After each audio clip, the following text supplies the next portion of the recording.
कल्पना कीजिए कि अगर आप बक्सर ज़िले के रहने वाले हैं और आपके ज़िले को किसी मामले में सेकंड पोजीशन का दर्जा मिले तो कितनी खुशी की बात होगी। लेकिन जब आपको ये पता चले कि वो सेकंड पोजीशन हमारे भारत के सबसे गंदे शहरों में ही हमारा सेकंड पोजीशन है तो फिर ये आपको कितना अफसोस होगा।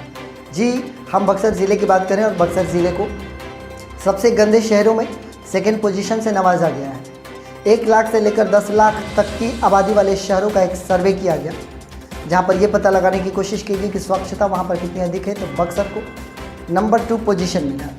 गंगा के किनारे बसे हुए 46 स्वच्छ शहरों में भी हमारे बक्सर ज़िले को 45वां नंबर मिला। वहीं गाज़ीपुर 46वें नंबर से नीचे से नंबर 1 पर बरकरार रहा। हालांकि थोड़ी सी इज्जत बच गई बक्सर की, नीचे से नंबर 1 पर ना होकर नंबर 2 पर रहा।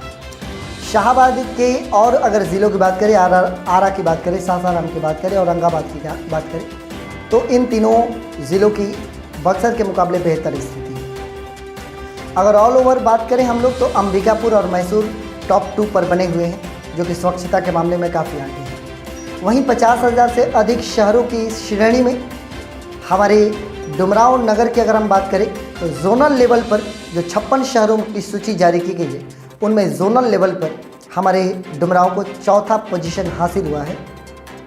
वहीं ऑल ओवर अगर हम बात कर ले तो धमतारी और भिलाई ये 2 ऐसे शहर हैं जिनको सर्वश्रेष्ठ घोषित किया गया है, यानी कि सबसे स्वच्छ शहर घोषित किया गया है।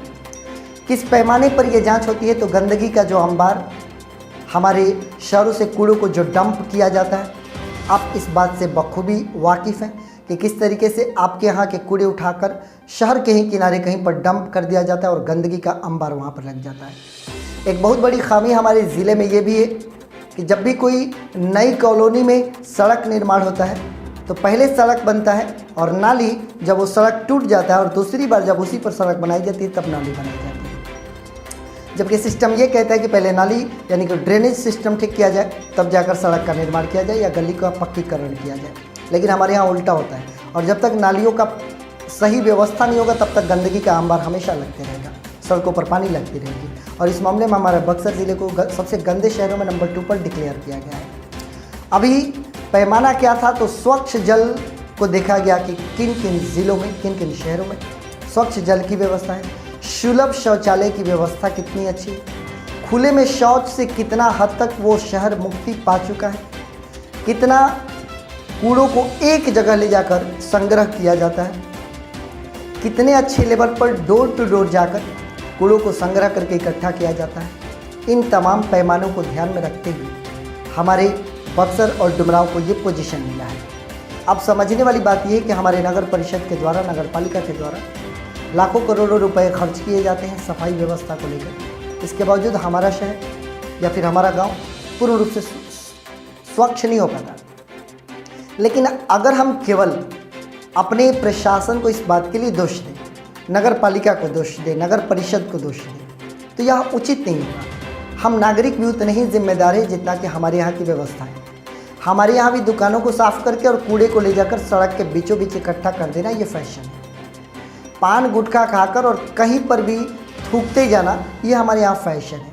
अगर आप किसी को रोक टोक देते हो तो फिर वो आप पर आग बबूला हो जाएगा और आप उसकी आज़ादी में दखलंदाजी कर रहे हैं, इस वजह से आप रोक टोक नहीं सकते।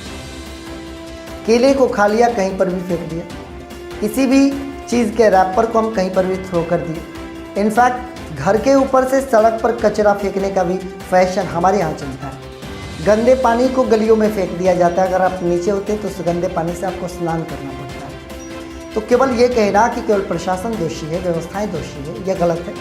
हम भी दोषी हैं। अगर आप चाहते हैं कि आपका ज़िला, आपका नगर, आपका गांव स्वच्छ रहे तो हम सभी को प्रयास करना होगा, अपने लेवल से प्रयास करना होगा और उन तमाम चीज़ों को अवॉइड करना होगा जो आप अभी तक करते आ रहे हैं। चाय पीकर चुक्का कहीं थ्रो कर देना, केले का छिलका कहीं फेंक देना, कहीं पर थूक देना, इन सारी बुरी आदतों से अगर हम अपने आप को बचा लेते हैं तो निश्चित तौर पर हम अपने शहर को और अपने ज़िले को स्वच्छ बना सकते हैं। धन्यवाद।